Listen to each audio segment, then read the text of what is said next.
Good day and welcome to One-on-One Maths Private Tutors. Today we are looking at O-Level and IGCSE Pure Physics. The topic is electromagnetic effects. First, we look at electromagnetic induction. Electricity and magnetism are closely linked. In this topic, we will learn that an electrical conductor moving through a magnetic field can induce a current. Similarly, an electric conductor in a changing magnetic field acquires an electromotive force or EMF. We will also find out about the factors which determine the size of the induced EMF. And we'll find out that electromagnetic induction plays an important role in many electrical applications, from induction cookers, motors, and electricity generators. The effect of producing electricity from magnetism was discovered in 1831 by Faraday, and it is called electromagnetic induction. So, to define induction. Induction is the process of generating current in a conductor by placing it in a changing magnetic field. So the process of induction led to the construction of generators for producing electrical energy in power stations. Electromagnetic induction experiments. Two ways of investigating electromagnetic induction are as follows. Firstly, let's look at a straight wire and U-shaped magnet. The wire is held at rest between the poles of the magnet. It is then moved in each of the 6 directions shown in the diagram here. So we move it left to right, forward and backwards, up and down. Then we observe the change in the meter to see which direction will result in a current flowing. And we'll discover that only when it is moving upwards or downwards is there a deflection on the meter, indicating an induced current in the wire. The deflection is in opposite directions in these two cases and only lasts while the wire is in motion. So only when we are moving up and down do we see a deflection. If we move up, the deflection will be in one direction. If we move down, the deflection will be in the opposite direction. So this is a center zero meter, which means the zero is in the middle. Then readings are on the left and on the right. If current is flowing in one direction, it may deflect to the left. If current is flowing in the other direction, it will deflect to the right. So when we move up, the current may be in this direction, which is the left. And when we move the wire down, the current will be in the opposite direction. So we'll see it deflecting left and right as we move the wire up and down in this magnetic field. Another way to investigate electromagnetic induction is to use a bar magnet and a coil. The magnet is pushed into the coil, one pole first, then held still inside it. If we choose to start with the north, we'll push it through a coil, for example, with 600 turns. So it's just a coil of wire with 600 turns. It is then withdrawn. We push it back, so we're pushing it in and out. The meter shows that current is induced in the coil in one direction as the magnet is moved in, and in the opposite direction as the magnet is moved out. There is no deflection when the magnet is at rest. So we have our center zero meter, which is graduated to the left and to the right. Let's say 1, 2, 3 to the left, 1, 2, 3 to the right. Now, when we push in the magnet as it moves, we'll see a deflection to the left. When the magnet is not moving, it will come back to 0. And when we withdraw the magnet or move it out, it will deflect in the opposite direction. So we can see an electrical current is moving in the coil, which is connected to the meter.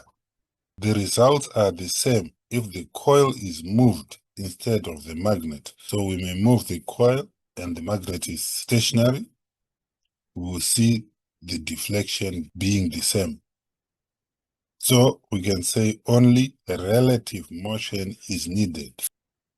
This experiment indicates that an EMF is induced in a conductor when it is linked by a changing magnetic field, or when it moves across a magnetic field, which in simple terms means a current is produced if a conductor is moved across a magnetic field. The conductor has to cut magnetic field lines. Let's look at this practical work. Induced currents. Connect a sensitive center zero meter to a 610 coil as shown in the diagram here.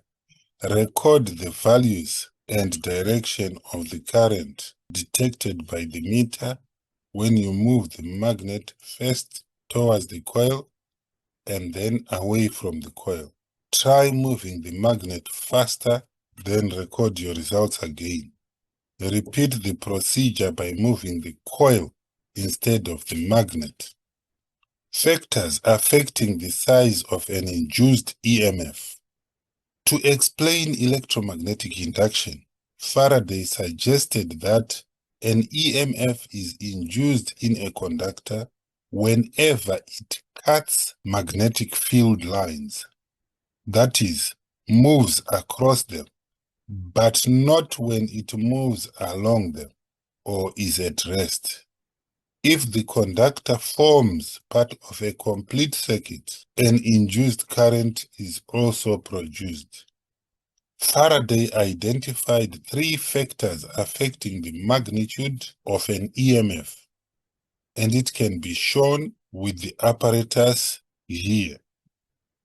The induced EMF increases with increasing speed of motion.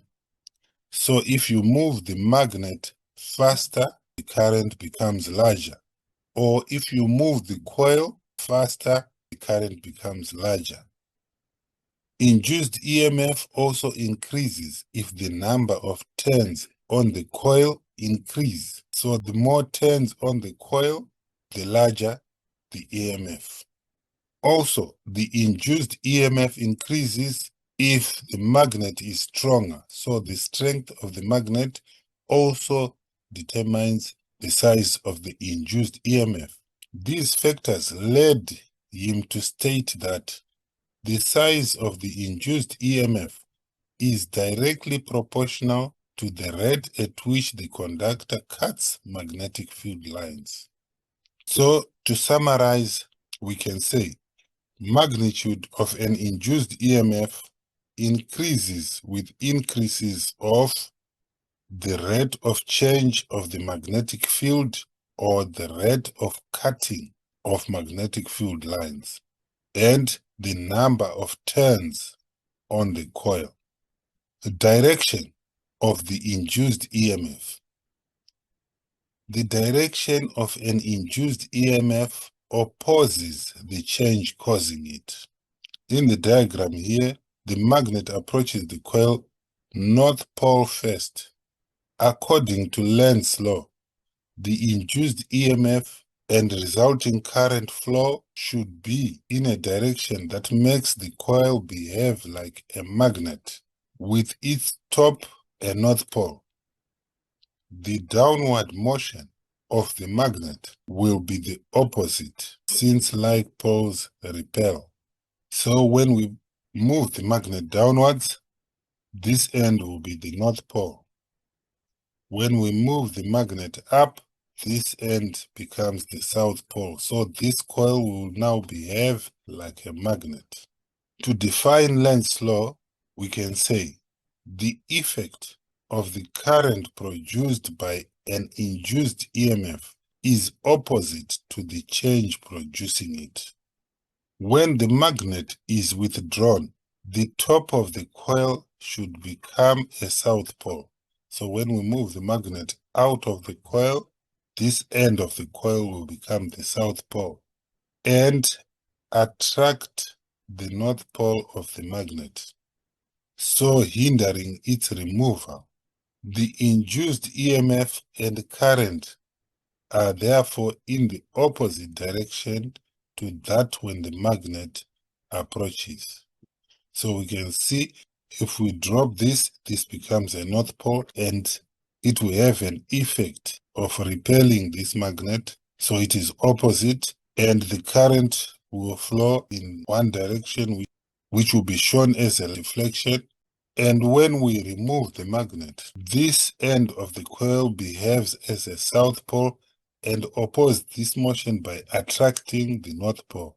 Then the direction of the current changes, and this can be seen by a deflection in the opposite direction to this deflection. That's where Lenz's law says the induced EMF is opposing the change producing it. If a north is approaching, the end that is being approached becomes a north and repels the motion towards it. If the north is moving away from the coil becomes a south and attracts it, opposing the movement away from it. This behavior is an example of the principle of conservation of energy. If the currents produced a magnetic field of opposite polarity to those shown in the diagram in each coil, energy would be created from nothing. As it is, work is done by whoever moves the magnet to overcome the forces that arise. Now, let's look at how an induced current can be understood by using Fleming's right-hand rule.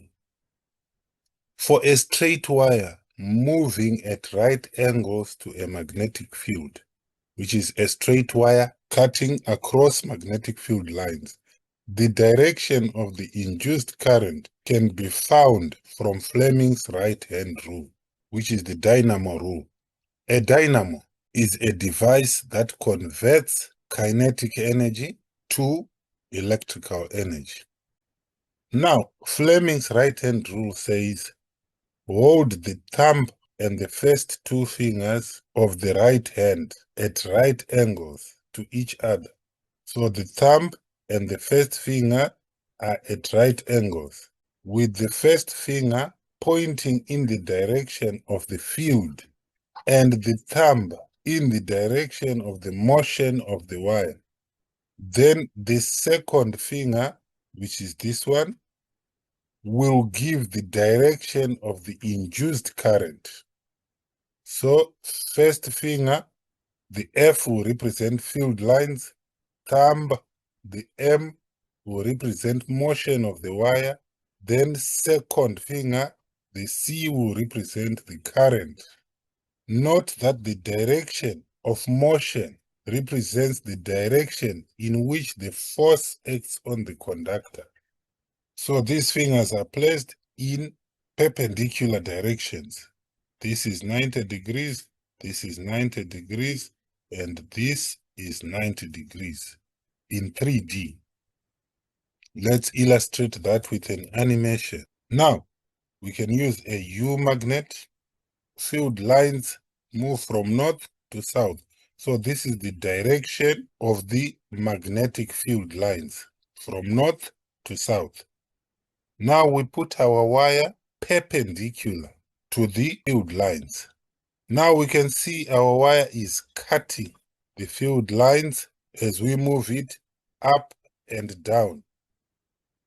It's cutting the field lines. The wire doesn't have to move along these field lines. It has to cut the field lines perpendicular. So we are pushing our wire up and down, and we expect electricity to be moving along the wire as it cuts the electric field lines. So let's introduce our right hand. Our first finger will show us the direction of the field, which is from right to left. And the thumb here will show us the motion up. So our current should come in that direction, which is from this end to that end. So field line, right to left, motion with our thumb up, and our second finger, direction of current. That is Fleming's right hand rule. So now we can see if we push up, which is the thumb, the direction of the magnetic field lines from north to south, then our current should move in that direction. Now, what happens when we push the wire down? We have to put our thumb in that direction, but still our magnetic field line is the same from right to left or from north to south. Now, which direction is the current flowing? Now we have our thumb pointing down to show the direction of the motion of the wire. Our magnetic field, shown by the first finger, is from right to left. Then our current should be going away from here to there as shown by the second finger. So the direction of the current will change. Viewing it from a different direction now, the field lines from north to south, the wire is pushed up. How do we use the right hand rule to show that? So we take our right hand, the first finger points from north to south. This is the direction of our magnetic field. The thumb will show the movement of the wire up. So our current will be from left to right, as shown by the arrow.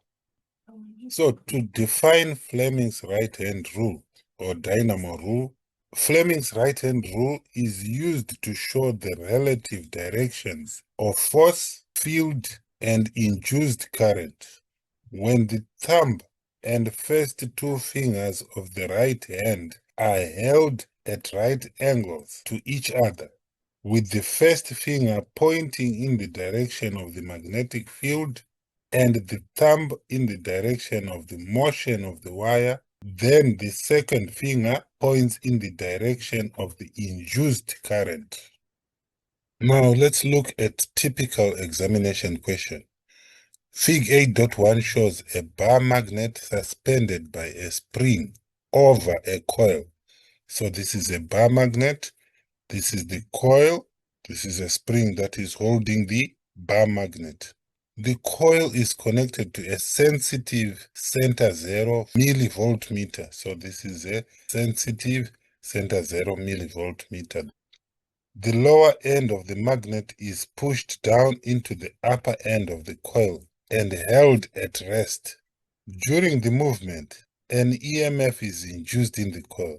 The meter shows a deflection to the right and then returns to zero. So it will move to the right during the movement, and when it is held in position, it will come back to zero.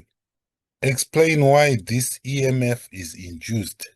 So for EMF to be induced, magnetic field lines of the magnet are cut by the coil.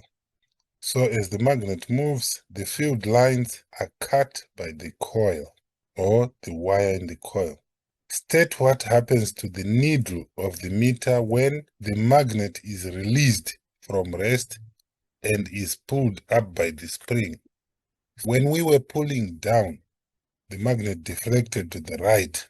Now when the motion is up, the needle is deflected to the left. So we can say the meter needle is deflected to the left.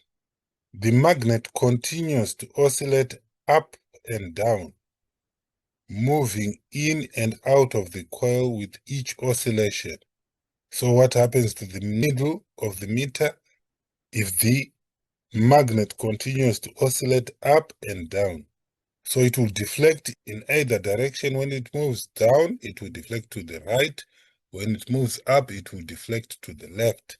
So we can say the needle deflects to the right and left alternately, which means it will move left, right, left, right, left, right as the magnet oscillates up and down. Let's look at this question. A solenoid, which is a coil, is held in a vertical position. So this coil is also called a solenoid. The solenoid is connected to a sensitive center zero ammeter. Here, sensitive center zero, we know it will have 0 and can read left and right. A vertical bar magnet is held stationary at position X, just above the upper end of the solenoid as shown in Fig 10.1. So we have our magnet held up there above the solenoid.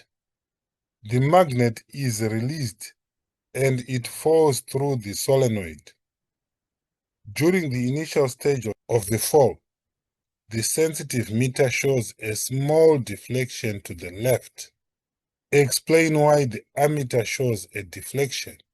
So it will show a small deflection to the left during the initial stages. So to explain why the ammeter shows a deflection, we can say magnetic field lines of the magnet cuts the coils of the solenoid.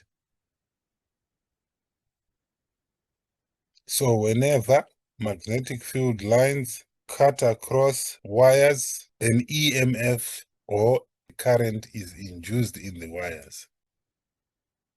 The magnet passes the middle point of the solenoid and continues to fall. It reaches position Y.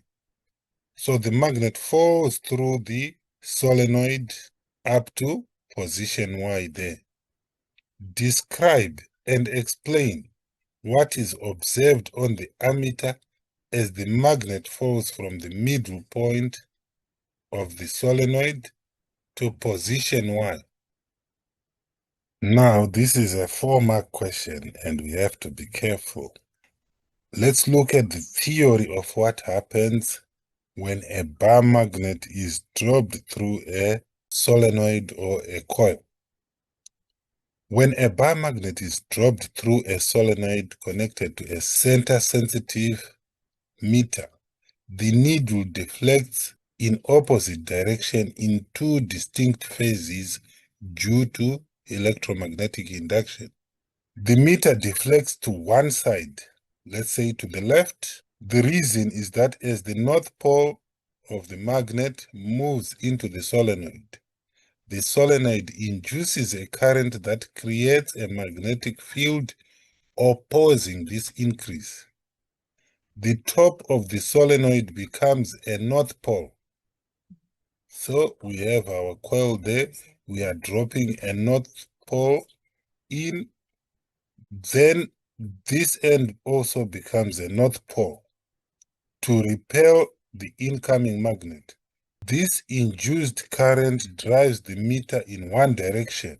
Let's say we have our zero sensitive meter being driven to the left. The second stage is when the magnet passes through the center. What we observe is that the needle returns to the zero position. So exactly at the center of the coil, when the magnet is falling, the zero sensitive meter returns to the center. The explanation is that when the magnet is exactly in the middle of the solenoid, no induced EMF is generated, so the current drops to 0. At the center, no induced EMF is generated, so it comes back to 0. Now when the magnet exits the solenoid, so from the center coming down as it up to the time when it exits the solenoid, the meter deflects to the opposite side, let's say to the right. The explanation is that as the north pole of the magnet leaves the bottom of the solenoid, to oppose this decrease, the solenoid acts to hold the magnet back. So the magnet is moving in that direction. As the north pole leaves, this end of the solenoid acts to hold the magnet back, creating a south pole at the bottom of the coil. So a south pole is created here. This reverses the direction of the induced current, causing the deflection in the opposite direction. So as the magnet leaves, the deflection goes in the opposite direction to the direction when the magnet enters the solenoid. And the key characteristic of the deflection. The second deflection as the magnet leaves the solenoid is usually greater because the magnet accelerates as it falls. So this magnet is in free fall. It enters at a lower speed and exits at a higher speed. So it's moving faster when exiting the coil. So there will be a greater deflection. So if this is the deflection entering, we expect a greater deflection on exit. So to answer our question, from the middle point of the solenoid to position Y, which is when the magnet exits the coil, we can say the meter deflects in the opposite direction. So we are told here in the question that when the magnet is released, it will deflect to the left. So here it will be to the right. So we can say deflects to the right with a larger deflection. We have to explain. This is because for a shorter time. So the meter deflects to the right, larger deflection for a shorter time. Those are marks. Now we have to explain. This is because the magnet is moving faster. So more magnetic field lines are cut per second. Okay, so the meter deflects to the right. That's one mark. With the larger deflection, another mark. For a shorter time, another mark. This is because the magnet is moving faster. Moving faster is another point. So magnetic field lines are cut per second, another point. So you should be able to collect 4 marks. Suggest 2 changes to the apparatus that would increase the initial deflection of the ammeter. 1 could be a stronger magnet. 2 could be a solenoid with more turns. Other points could be drop magnet from higher up the solenoid so that the magnet will enter with a higher speed. We could also use a more sensitive meter that will deflect more for a small current. Or we could use wires with less resistance in the solenoid. Okay, all these points, but we only need 2 points. Let's move on to this question. Fig 10.1 shows the gap between the north pole and the south pole of a magnet. The magnetic field pattern in the gap is uniform, which means the field lines are equally spaced and are straight. On Fig 10.1, draw 4 field lines to show the pattern and direction of the magnetic field in the gap. This is what I've just done. So they should be equally spaced and they should be parallel, straight lines. Make sure you use a ruler. In fact, let's just change this and put straight lines. And the direction of the field lines is from north to south. Fig 10.2 shows a horizontal copper wire PQ between two opposite magnetic poles. A circuit is made by connecting a sensitive digital ammeter between P and Q. The wire PQ is then moved vertically downwards. State and explain what is observed on the ammeter. So we are supposed to state and explain. So what will happen is the ammeter deflects and gives a reading. To explain this, we can say the wire cuts magnetic field lines and a current is induced.